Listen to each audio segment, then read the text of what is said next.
C'est la 6e que nous examinons en 5 semaines. Et voilà la motion de censure la plus cousue de fil blanc de toute l'histoire parlementaire.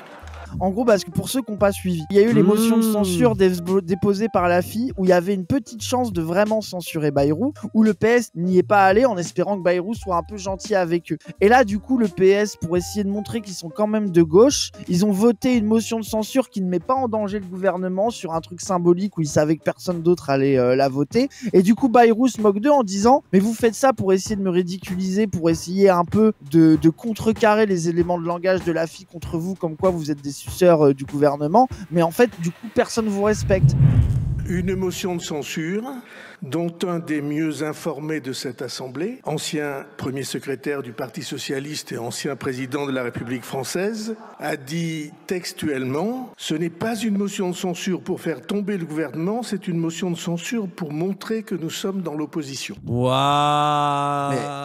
Le PS est à un niveau de ridicule et de compromission que même Bayrou peut les ridiculiser. Ça veut dire que quand on est au point où Bayrou, qui est la risée de tout le pays, que personne ne respecte, que tout le monde le déteste, même lui se moque d'eux et les ridiculise. Après là, il a raison, surtout, c'est qu'il les amène en enfer avec lui, quoi. Genre ça y est, en plus, ils l'ont pas destitué, il y a un énorme scandale 2 jours après, passe vraiment pour des cons jusqu'au bout. C'est ça, quoi. là, genre que bien des mauvais faire. choix. Surtout le panier de crabes, hein. Qu'est-ce qu'ils s'entretuent entre eux, hein.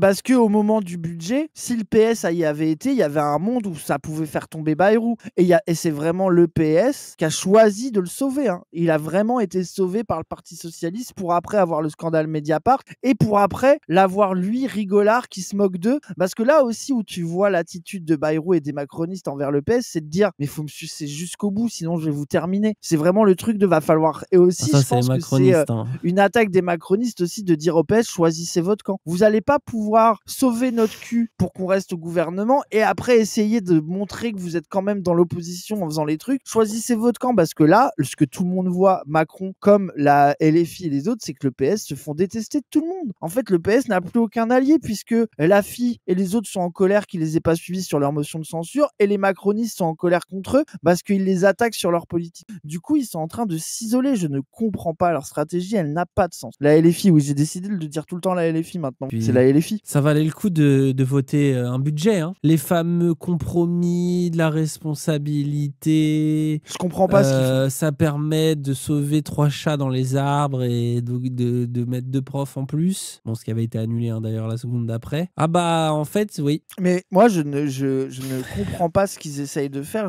D'habitude, j'arrive toujours à trouver quel move ils essayent de détacher de ça. Mais là, je n'arrive pas à comprendre ce qu'ils font. Je ne vois pas ce qu'ils ont à gagner. Peut-être qu'il y a un plan sur 12 étapes que j'arrive pas à percevoir, mais... Non, je crois qu'ils sont... C'est des bouffons, ils veulent incarner le centrisme. Non, ça marche pas comme ça. Non, mais je crois que là, de toute façon, ils sont en partie...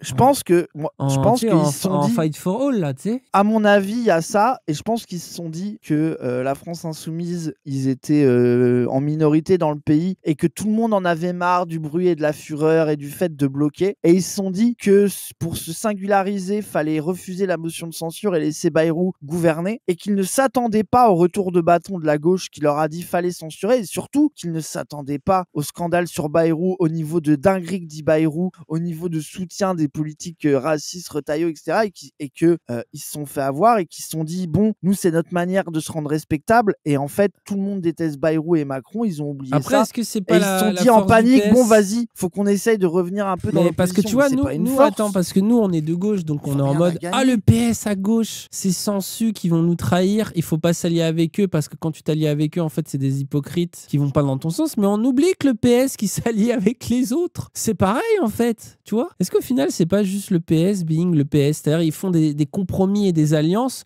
auxquelles ils ne croient pas et qui ne comptent pas maintenir, tu vois ce que je veux dire, ni respecter. Parce que nous à gauche on se dit bon c'est bon, dégagez le plus vite possible, mais je crois que c'est des sensus pour les autres aussi au final, hein. Qui les respecte au final? C'est comme les macronistes.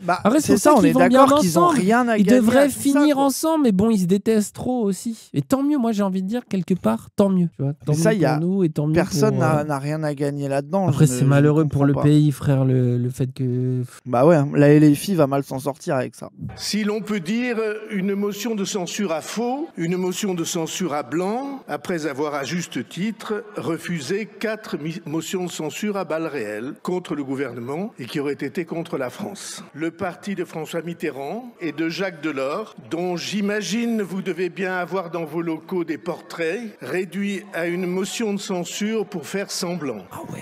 Il y a une vieille expression dans les vallées pyrénéennes pour se moquer gentiment des villages voisins réputés moins prospères. On y allait. On disait, ce sont des pays où l'hiver, les corbeaux volent sur le dos pour ne pas voir la misère. Eh bien, qu'est-ce qu'il raconte, les portraits des grands ancêtres, qu'est-ce qu'il a? Je pense... J'y viens, Monsieur Faure. Je viens à vous. Je viens à vous, Monsieur Faure. Je viens à vous. Allez, Monsieur Faure. Je viens à vous. Allez. Je dis que les portraits des grands ancêtres, allez, il va falloir que vous les retourniez contre le mur pour qu'ils ne voient pas à quels expédients le Parti socialiste en est réduit. Oh, c'était nul. Car il a passé 2 minutes à dire il va falloir retourner les portraits des grands ancêtres. C'est nul. Oh là là, avec Olivier Faure qui s'énerve tout seul, c'est ridicule. d'en arriver. Ne menacez pas, Monsieur Faure. Ne menacez pas, je viens à vous.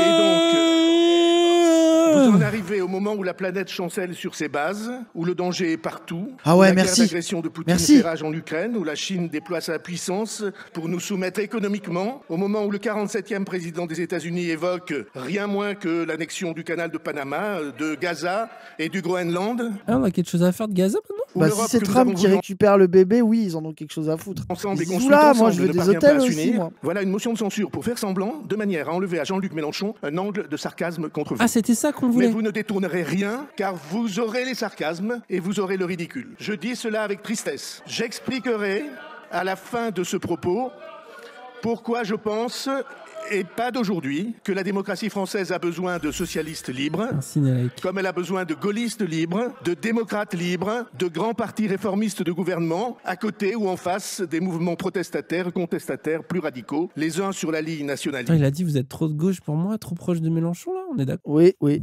Les autres sur la ligne soi-disant révolutionnaire. Ok, bon. Oui, là il est en mode le PS. Vous pourriez gouverner avec nous dans la respectabilité, mais vous êtes avec les méchants révolutionnaires. Toujours le même élément de langage nul. Mais surtout, je pense que là, le Parti socialiste, il se ridiculise un petit peu là. Il y a un truc qui va pas pour eux là. Dans leur monde, ils sont en train de s'écrouler. Mais en même temps, est-ce que Bayrou leur fait pas un peu un cadeau en leur tapant t'as raison. Parce que ça en fait les direct faisant oublier. devenir un peu l'opposition. Ah non, tu m'as fait mal. Tu m'as Parce fait que du du mal coup, en disant ça. Ça crée des images où le Parti socialiste s'énerve, Non. quitte l'Assemblée, ça resserre les rangs, quoi. Non, arrête. Justement, on avait de quoi les faire. En mode, vous avez soutenu Bayrou. Et en fait, non. Et en fait, Bayrou les clash, donc ils sont plus potes avec lui. Non, c'est ça. Et en fait, ils se sont mis d'accord. La mémoire de poisson des gens. Et en fait, Bayrou et le PS sont mis d'accord pour faire un coup de Trafalgar pour que le PS puisse quitter l'Assemblée et faire un peu les gauchistes. Et du coup, ça revient l'opposition légitime au gouvernement et ils se tapotent un peu avec Bayrou. Et au final, ils voteront pour... Ah ouais. Oh non, Raz, pourquoi tu nous fais du mal comme ça? Bah... J'étais sur mon coussin d'air et là, tu m'as crash. Moi, j'y crois pas, c'est des gros traîtres aux yeux de tout le monde. Mais c'est l'autre timeline, là où vous avez raison, oui, les gens. Ce que j'ai dit c'est tout que à l'heure, l'autre timeline, c'est les trucs de Dany qui est en vrai l'explication la plus simple. Ouais, mais toi, t'as lu les scans. Moi, j'ai fait une théorie Mon Corbeau. Et toi, t'as fait la vraie fin de One Piece. Tu nous as tous déçus, frère. Bah ouais, je sais pas. Et surtout que peut-être même malgré eux, cet effet est créé alors qu'ils en font pas exprès, tu vois. Ah, j'ai mal. Et puis moi, je me demande aussi à quel point, médiatiquement, est-ce qu'il y a pas que les gauchistes qui suivent le compte Marcel qui sont au courant de ce genre de trucs? Ça, j'ai du mal à évaluer aussi. Il est où, en fait, j'ai du mal à évaluer politiquement. François Bayrou, à quel point les gens ils le détestent. Déjà, il l'apprécie plus que Mélenchon encore. Plus 4. Non, mais après, bon. Moi, 9%, en fait, 16%. sur ce genre de sondage là, les sondages de baromètre d'amour des personnalités, moi, je pense pas qu'il faut les balayer de la main. Ça dit un truc sur la popularité des gens, etc. Mais je trouve ça quand même vraiment un problème de faire des sondages d'opinion indifférenciés de tout le monde sur les hommes politiques et d'y mettre une grande pertinence. Parce que en réalité, qu'est-ce qu'on s'en branle que des gens aiment quelqu'un pour qui ils voteront jamais? tu vois. Et le problème de le fameux second tour. Bah, en fait, je pense que ça dit quelque chose, tu vois. Genre, par exemple, on voit que Mélenchon, il prend cher dans les opinions, ça reste réel. C'est pour ça que tu dis ça, c'est parce que Mélenchon est détesté et que ça te Non, fait parce du que mal. j'ai toujours dit ça. De toute façon, Mélenchon, depuis 2012, il est au fond du trou sur ces sondages-là, Mélenchon. Il y a toujours été. Le problème, c'est que j'ai l'impression que tu as deux réactions qui sont un peu bêtes des deux côtés. C'est que tu as les anti-filles, ou en tout cas les anti-qui que ce soit, tu vois, ou les anti-Sandrine Rousseau, ou les anti, je sais pas, Anne Hidalgo, je sais pas, qui vont prendre ce truc-là très premier degré pour dire, vous voyez, le pays déteste cette personnalité politique, il n'a aucun avenir, qui est pour moi un peu une caricature. Et de l'autre sens, les fans de Mélenchon qui disent que ça ne dit rien, que ça ne raconte rien, et qu'en réalité tout le monde aime Mélenchon et qu'il n'y a pas de problème avec sa personnalité. Et je pense que les deux positions sont un peu un problème parce que en fait, en même temps, c'est quand même un baromètre pour moi d'une humeur moins médiatique sur des personnalités qui est, je pense, réelle dans l'assentiment des gens et le fait que les gens soient pas en détestation de quelqu'un. Mais en même temps, comment ça se convertit en termes d'électorat, en termes de soutien militant, en termes de vote, etc.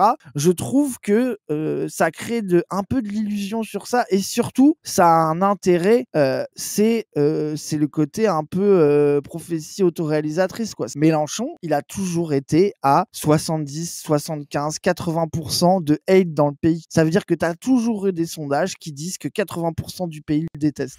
Donc c'est pour ça que c'est le problème de ces sondages-là. Si ça marchait comme ça se saurait. Si ça marchait comme ça, Bruno Retailleau serait le prochain président, quoi. Genre ça reste un peu issou, quoi. Mais en même temps, faut pas se voiler la face. Mélenchon, il a pris cher dans les médias. Les gens, ils en peuvent plus de lui un peu aussi, quoi. Non, après, de toute façon, là où les sondages sont biaisés, là où tu as raison, c'est que ça reste de la fabrique de l'opinion. C'est commandé par des gens. Mais là où on est baisé, c'est que la fabrique de l'opinion ne se limite pas qu'aux sondages. En fait, les sondages sont une arme, un moyen de la fabrique de l'opinion comme un autre. Elle passe aussi par la télé. Justement, Mélenchon, je pense que c'est la mauvaise image. Là, il n'y a pas les médias qui sont en train de dire bah, Mélenchon, il avait raison sur le PS. Bah, Mélenchon, il avait dit ça, il avait raison sur la Palestine. Enfin, il n'y a pas ça toute la journée à la télé, tu vois. Il y a Mélenchon antisémite, Mélenchon écrit, Mélenchon ceci, Mélenchon cela. Il y a toutes ces erreurs qui sont pointées du doigt 1000 fois. Et donc, forcément, ça n'aide pas. Mais après, dans ce que tu dis, et ce que je trouve intéressant dans ce sondage, c'est que tu vois ce truc, par exemple, tu as Dominique de Villepin qui est spectaculairement entré en deuxième position. Ce qu'on peut voir aussi, c'est que tu n'as que 6% de gens qui le soutiennent. Et tu sais, il y a 29% qui l'apprécient. Ce qui va dans ton sens de ce que tu disais dans le Zawa Talk, où on en avait parlé,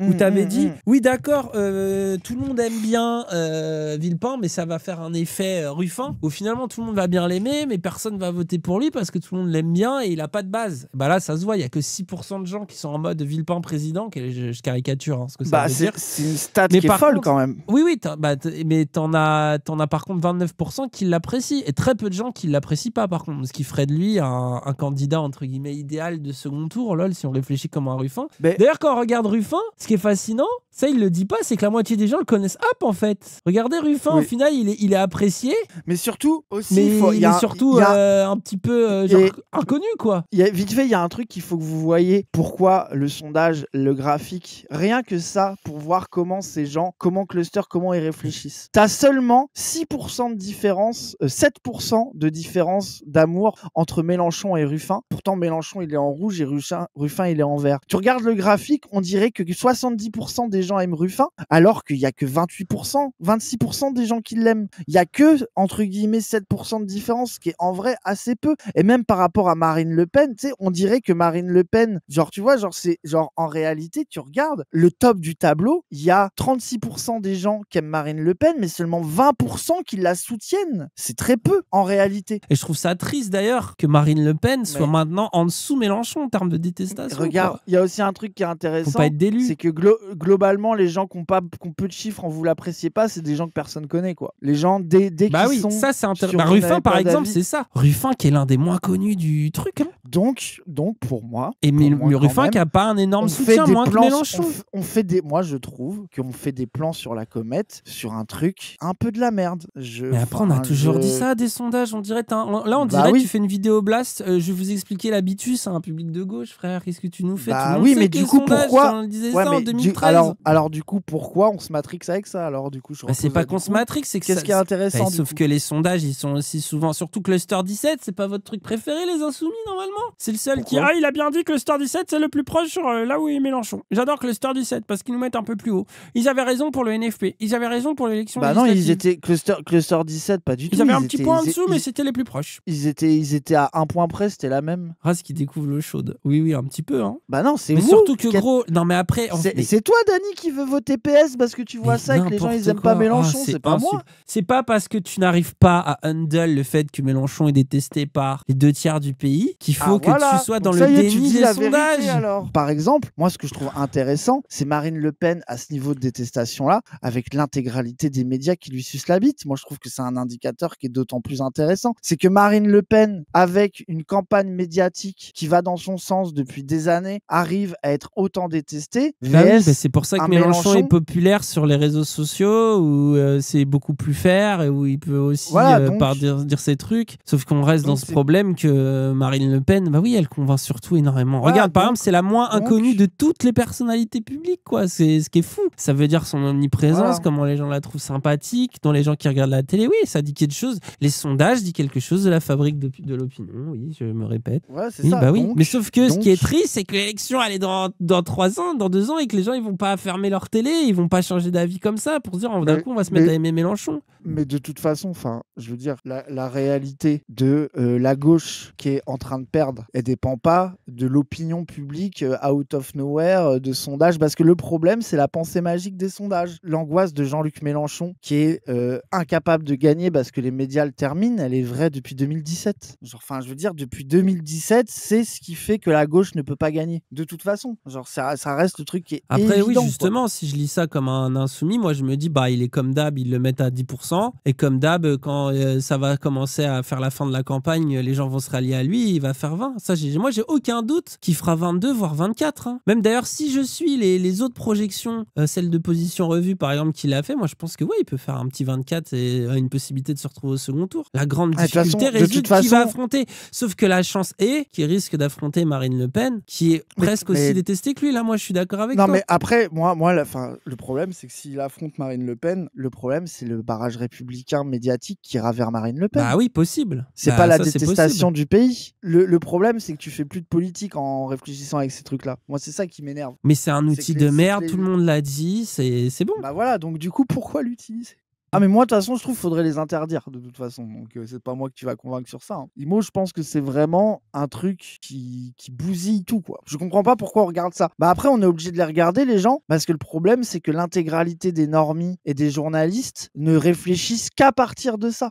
C'est ça qui fait que ça baisse. C'est un ensemble. C'est pas vrai de dire ça. Le game journalisme médiatique, mais bien sûr, mais c'est un ensemble. C'est l'alpha et l'oméga de leur pensée. La preuve que c'est un ensemble, c'est que malgré tout le bien, c'est ce que tu as dit tout à l'heure, malgré tout le bien qu'on dit de Marine Le Pen, c'est pas pour autant qu'il n'y a pas toujours la moitié du pays qui la déteste dans les sondages. Et malgré tout le mal qu'on dit de Mélenchon, c'est pas pour autant qu'il n'y a pas au moins un tiers du pays qui l'apprécie fortement. Ah, tu vois, en fait, c'est les sondages sont un truc parmi d'autres. La vraie information. Moi, je pense que les sondages, à la limite, les sondages, si on n'était pas dans un truc où il y avait autant de déni de démocratie, de médias possédés par les milliardaires et tout, les sondages seraient beaucoup moins un problème que c'est d'abord ces problèmes-là structurels. Mais ça, je pense que tu es d'accord avec moi que les problèmes qui sont d'abord les plus terribles, c'est la bourgeoisie qui contrôle les médias et qui fabriquent l'opinion. Et en plus, ils servent des sondages qui vont dans leur sens parce qu'ils adorent manipuler les sondages qui vont dans leur sens. Regarde justement la France Insoumise, ils avaient fait ça en 2017 où ils disaient 70% des Français sont d'accord pour telle réforme. Et c'est celle qu'on veut. 80% des Français sont d'accord. Tu vois, les sondages, c'est aussi ça.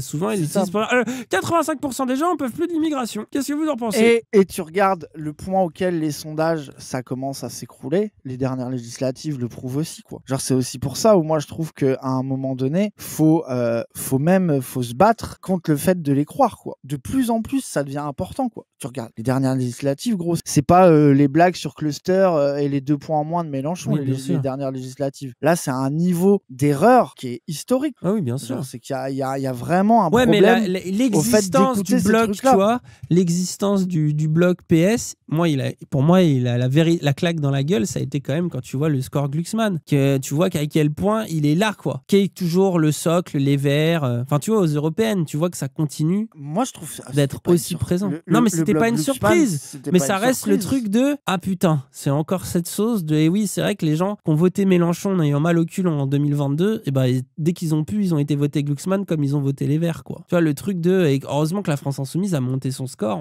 en ramenant des gens qui votaient pas jusque-là. Pareil, le problème de ça, c'est que l'électorat qui a voté Mélenchon, qui est allé voter Glucksmann, c'est pas, ils votent tout le temps aux européennes. Les gens qui ont fait un gros score de Mélenchon, c'est pas ça. En termes de chiffres, de nombre de voix, il y a eu aucun apport de voix pour le camp social-démocrate, alors qu'il y en a eu sur la FI. Oui, alors que la FI, personne n'a envie de voter pour eux aux européennes. C'est juste les Verts qui sont déportés, mais c'est juste que tu vois, ils existent toujours ces connards, et ces connards aiment toujours aussi peu Mélenchon. Tu sais, il y a un truc de réalité qui fait mal, quoi. Et la take un peu anti-Mélenchon que tu as un peu chez les gauchistes, c'est de dire que justement le NFP et Mélenchon, il a intérêt à ce que le PS, EELV et les autres aient un grand nombre de voix, parce que c'est eux qui voteraient pour lui justement dans un second tour. C'est là où il a une strate PS Mélenchon. C'est de dire que moi, mon intérêt, c'est de trouver des voix en dehors du cœur électoral social-démocrate, que la social-démocratie existe, qu'ils augmentent, qu'ils aient un nombre de voix, que moi j'aille en chercher ailleurs, et comme ça, quand je les bats et que je suis au second tour, ils se retrouvent obligés de voter pour moi. Et du coup, la tenue en vie du PS qui nous met tous en colère, tu pourrais même aussi la remettre sur le dos de Mélenchon qui se dit j'ai besoin de ce truc-là, j'ai besoin des SOSDEM. Genre c'est pour ça. Oui, ça reste ce système de merde de la 5ème République à 2 tours. Oui, ça reste ce problème. Et c'est pour ça qu'on en revient au truc de boucler le débat de on est encore sur des sondages et des plans électoraux qui fait que la réalité du pays aujourd'hui, c'est que s'il n'y a pas une transformation du mood social du pays en dehors de la question électorale, même si Mélenchon était élu, il n'a pas de soutien populaire pour gouverner. Et là, tu verras que les sondages changeront en vrai, s'il y a un mouvement social. Enfin, parce que tout va changer, quoi. C'est l'opinion qui va changer général. S'il y a que les sondages changent ou pas. Il nous faudrait un gilet jaune bien teinté à nouveau, c'est bien teinté à gauche. Et tu verras que les gens vont reparler de ça et ça va les. Ils vont dire on peut peut-être penser autre chose, rêver autre chose que du fascisme. Ça, c'est évident, mais bon, pour l'instant, à part à Rennes 2, c'est nulle part. Désolé, Rennes 2, comme d'hab, on vous aime, mais malheureusement. En dehors des chiffres de sondage qui, pour moi, sont. À un moment donné, c'est fatigant. La vérité, c'est sur l'espoir du pays, le fait que tu vois que des choses qui se passent en termes dans le gouvernement, en termes de décisions politiques, de scandales institutionnels, de déni de démocratie, et que ça révolte pas les gens, ça dit beaucoup plus de l'apathie sur ça. Presque, ça voudrait dire que même si Mélenchon était élu, les gens juste ils se laisseraient faire, peut-être même que Mélenchon il arriverait à gouverner pendant 5 ans parce que les gens sont tellement apathiques que juste il ferait comme avec Macron, il laisserait attendre le truc, quoi. Je suis pas forcément sûr de ça. Bah ça dépend c'est aussi la question. Non, mais ce que j'espère de Mélenchon, c'est qu'il profiterait... voilà, c'est ça, les gens sont sidérés. Mais là en fait, ce qui est un peu terrible, je pense, mais de toute façon, ça, le pragmatisme de Mélenchon, c'est ça. C'est les gens me détestent, c'est pas grave, j'ai suffisamment de possibilités d'arriver au second tour, j'arrive face à Marine, même si le bloc bourgeois se met là, des façons, ça va se diviser. Il y en a qui vont la soutenir, mais qui vont, tu vois, qui pourraient se prendre une grosse douche froide derrière, et d'autres qui vont me soutenir tout en ayant le seum. Si jamais je gagne parce que la détestation des Le Pen est encore suffisamment forte dans ce pays pour me le permettre, après il est en mode autoritaire à faire passer ces trucs, et notamment pour passer vers une 6ème République et baiser ce système, quoi. Et l'espérance ultime, c'est que gratter le pouvoir en étant minoritaire, et que une fois que tu es au gouvernement et que tu montres aux gens qu'avoir un gouvernement de gauche c'est bien, tu quittes le côté minoritaire parce que les gens se rendent compte qu'ils ont eu des trucs bien pour eux. Après, c'est vraiment un plan sur 14 étapes qui paraît complicado, quoi. Ouais, mais bon, en même temps, il y a le trou de souris. Rappelle que c'est ça. Il n'y a pas beaucoup de possibilités. Après, Le Pen comme Mélenchon, ils sont tellement détestés dans le pays que ça pourrait être aussi, et on le voit déjà un peu avec les dernières législatives, une première où tu as quelqu'un qui est élu président, mais qui est sanctionné immédiatement par l'impossibilité d'avoir une majorité parlementaire, parce que ce tripartisme, je crois qu'on n'en est pas sorti. Donc en 2027, on pourrait avoir le premier président qui débarque et qui n'a pas de majorité. Tu vois, c'était déjà un peu le cas avec Macron, Et ça a été surtout là avec la nouvelle dissolution. Mais ça se trouve, on pourrait vivre ce truc où Le Pen passe, mais du coup, tout le monde va voter pour dire oh putain, j'y crois pas. Et on lui donne pas de majorité et inversement, quoi. Et on est reparti avec des NFP et des queueries comme ça, quoi. Au-delà de ça, parce que c'est bien de dire les sondages, c'est pas bien, mais même si on va aller plus loin dans arrêter la réflexion politique politicienne, d'être content qu'il y ait Retailleau qui vient manger Le Pen, c'est quand même deux acteurs de la vie politique française majeure qui partagent des idées racistes et qui fascisent le pays. En fait, que les gens les apprécient ou pas. Non, mais parce qu'ils imposent les thèmes.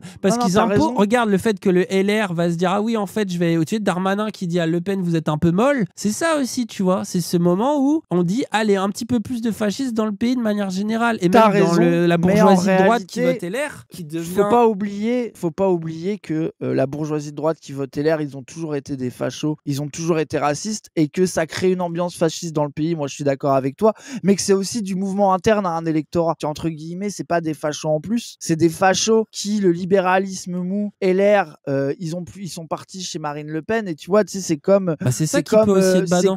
C'est possible aussi. Mais ça, c'est pour ça que je te dis que ça fascise le pays déjà dans les thèmes généraux, mais aussi pendant l'élection. C'est pas un débat. C'est évident que Marine Le Pen, son report de voix, il est chez LR. C'est déjà le cas. C'est déjà le cas aujourd'hui que son report de voix, il est LR, Marine Le Pen.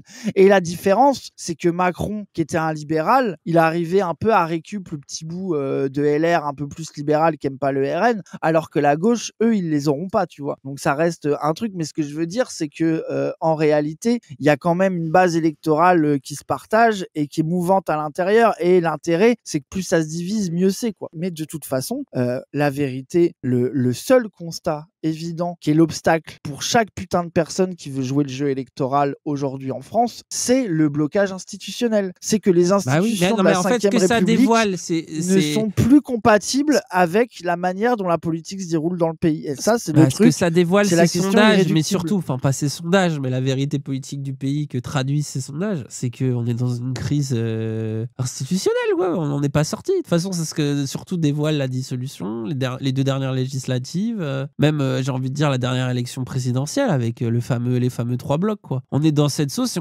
on va y rester en 2027. À moins que, et je sais que, là j'ai dit tout à l'heure que c'est ce que tu disais dans le Zawa Talk, et je pense que pour l'instant t'as raison qu'il manque de soutien fort, à moins que justement les sondages nous fabriquent le nouveau champion du centre, le nouveau homme providentiel qui est arrivé en top 2, Dominique de Villepin, parce que ok, il a que 6% et pour l'instant je pense qu'il manque d'une équipe de campagne et tout, mais rappelle qu'il y a beaucoup de gens qui l'apprécient, notamment des gens l'apprécient à gauche. C'est ça qui est fou. C'est-à-dire que maintenant, le centrisme, c'est Villepin, c'est-à-dire un gros droitard, mais qui dit quand même la Palestine. C'est ça qui est fou. C'est qu'en fait, vous en êtes là. Hein. C'est là que tu vois, quand je parlais de pays qui se fascisent et tu vois, les gens sont à un tel niveau de de toute façon, c'est tellement finito qu'ils sont en mode pourquoi pas. Et donc là, je te dis pas là pour l'instant, pour moi, il en est très loin. Par contre, ce qu'on voit dans ce sondage, et si tu as envie justement de prendre les sondages de manière cynique, parce que moi, c'est ce que j'avais envie de faire à ce moment-là, c'est que peut-être qu'on va essayer de nous vendre Villepin. C'est pas l'heure qui va passer, hein, parce qu'on a essayé de nous vendre DSK, on rigole aujourd'hui. Hein. Villepin, son statut de Premier ministre, de mec qui maîtrise l'international, dans un monde qui part en guerre, plus tout le monde qui l'aime bien un peu partout. Tu sais, pour avoir ce truc de, pendant que Marine Le Pen vous propose la division, que Jean-Luc Mélenchon vous propose la division, que les macronistes n'ont pas résolu quoi que ce soit, et ben moi je viens pour rassembler les Français. Oui, je suis un droitard, mais vous le savez, aujourd'hui, je pense le monde de manière plus large, de ma grande expérience. Tu sais, je pense qu'il va jouer cette carte. Et c'est ça qui m'intéresse, c'est que cette stratégie-là, cette tactique en laquelle nous, on ne croit pas trop, notamment avec l'exemple Ruffin, je me demande ce que ça va donner avec Villepin. La gauche radicale a perdu d'avance, surtout si Mélenchon se présente. Oh non, mais par contre, ça arrête. Non, mais attendez. Mais moi, dire que la gauche radicale est en mauvaise position, je suis avec vous. Mais le surtout dans ta phrase, il marche pas. Mélenchon est en mauvaise posture, je suis d'accord avec vous, mais ça reste celui qui est dans le meilleure posture à la gauche radicale. Bah oui, regardez, Tondelier n'est pas apprécié, les gens la connaissent pas, Ruffin, personne ne le connaît. Enfin, en fait, genre, réfléchissez aussi 5 minutes. C'est un faux procès de dire que Mélenchon est un problème, parce que la vérité, c'est que Mélenchon, justement, c'est presque un des last man standing, tu sais, je sais pas comment dire, d'une gauche qui plaît plus à grand monde, qui fait plus rêver. Et le problème, il est beaucoup plus structurel à gauche. Le fait qu'il n'y ait qu'un seul Mélenchon. Et là où c'est d'autant plus un faux procès, c'est que lui, déjà, qui doit porter un peu le côté, je suis l'un des rares qui a vraiment une chance, on va dire à la gauche, c'est peut-être pas radical, mais on va dire à la gauche qui ressemble à la gauche, quoi. Peut-être je suis l'un des seuls qui a cette chance-là, mais en plus, il a travaillé à, tu vois, que ce soit à faire la Boétie, à faire des députés, à créer des personnalités publiques, à les mettre en avant. Donc justement, à se poser la question du successeur ou de la successeuse, je trouve que c'est lui, justement. Et qui a essayé, parce qu'il sait qu'un successeur, une successeuse, c'est pas juste quelqu'un qui va pop de nulle part, mais qu'il faut créer un contexte, une situation, tu vois, historique et politique dans lesquelles il y a des cerveaux, il y a des gens qui prennent les responsabilités et qui peuvent prendre la succession, en fait. Et c'est ça aussi qu'il a mis en place, je trouve. Peut-être qu'on ne se souviendra pas de lui comme un loser qui a jamais gagné la moindre élection, mais on se souviendra de lui comme il a créé une génération de nouveaux militants politiques. Déjà, t'as full raison sur ça. Et oubliez pas un truc, moi je discutais avec Jonathan de Tzedek, là. Il a fait le tour de l'Europe, il est allé je sais pas où pour des trucs militants avec Tzedek et tout, bref, et il regardait les autres pays. Et moi je lui disais, mais en France, notre mouvement social, il est éclaté. Est-ce que t'as l'impression que, parce que notamment par exemple en Irlande, en Écosse, en Belgique, t'as des trucs qui bougent un peu, etc. Et il m'a répondu non, justement, à part peut-être la Belgique et l'Irlande où il y a un cœur militant, il y a des trucs un peu d'espérance. Là en France, on est ultra bien lotis. En fait, on oublie que par rapport au reste de l'Europe, on a une gauche radicale qui est hyper puissante, que la gauche radicale nous envie. Et surtout, la population même dans ce pays est globale, des idées bien à gauche. Il faut arrêter aussi. Enfin, c'est là où on revient sur Tibéri et tout, tu vois. Et c'est pas pour dire qu'on est bien et qu'il n'y a pas de problème, les gens, comprenez. C'est pour dire que on a un truc qui est minoritaire, qui est minorisé, qui est un peu invisibilisé, mais on a un appui électoral avec Mélenchon, mais aussi militant pour un éventuel mouvement social qui pourrait émerger. On en est bien plus proche, tout en étant loin, que d'autres endroits. Mais c'est pour ça que, moi, ça me passionne les débats sur les sondages électoraux. Moi, j'adore ça, le côté baron noir, plan sur la comète électoraliste. Mais là, ce dont on est orphelin, le problème, genre le truc, c'est ça m'énerve parce que j'ai l'impression de faire une incantation un peu vite, toujours la même.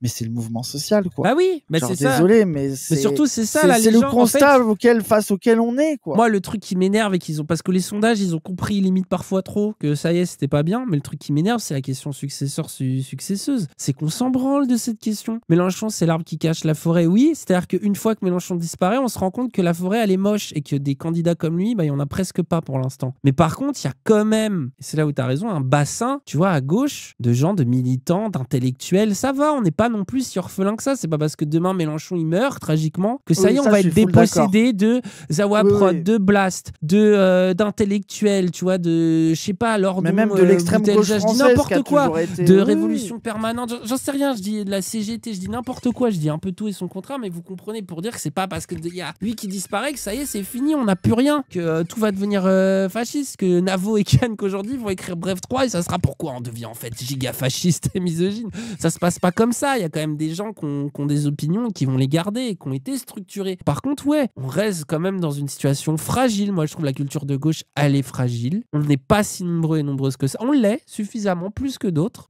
pour exister. Mais elle est fragile et elle est en danger. Donc, c'est pour ça qu'il faut la préserver par tous les moyens et qu'il faut aussi la repenser et se dire, on est en crise, quoi. Faut pas penser que ça y est, on est les meilleurs, on va continuer d'écrire nos petits livres dans nos coins et sentir nos peines. Non, c'est pas du tout. Faut continuer de se dire, là, il y a un truc à former, notamment pour qu'on se dise demain, là, on en a 3 ou 4 solides, que ce soit l'un ou l'autre, ça nous irait. Alors là, c'est là, quand on est dans cette situation, on respire, quoi. Et puis, il y a la question, je vous vois beaucoup le chat de dire défendez les filles, faux et les filles, et les filles, et les filles, et les filles, et les filles. Moi, je pense les gens que, en fait, moi, mon avis, pour être pro et les filles et anti et les filles un peu, c'est que en vrai, et les filles, ils font un peu le maximum, là. Là, et les filles, ils sont déjà au maximum de leur capacité d'occupation du terrain électoral, de l'Assemblée. Je veux dire, qu'est-ce que vous voulez de plus de la LFI? Qu'est-ce que vous voulez de plus là? La LFI, elle a besoin d'un mouvement social. Elle a besoin d'un peuple qui se politise à gauche. C'est ça que la LFI a besoin. LFI. La et LFI. Pour que les instituts de sondage, pour que les éditorialistes, pour que, en gros, toutes les mécaniques médiatiques et les mécaniques du pouvoir s'emparent une seconde de qu'est-ce qui concerne les Français. Ils parlent un peu moins d'islam ou de faits divers sordides. Qu'est-ce qu'il faut? Un mouvement social qui vient tout faire péter et que là, on aille voir les gens dans la rue et qu'on leur dise pourquoi vous voulez tout faire péter et que les gens ils disent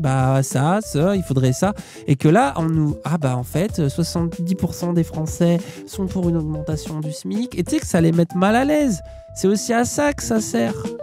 Mais là, le problème, c'est que là, on est en train de convaincre Rennes 2 à nouveau. Ah si, il y a peut-être Paris 8 qui va nous rejoindre. Oui, et les beaux-arts du Trifouillis-les-Oies qui vont mettre une poubelle avec une banderole, quoi.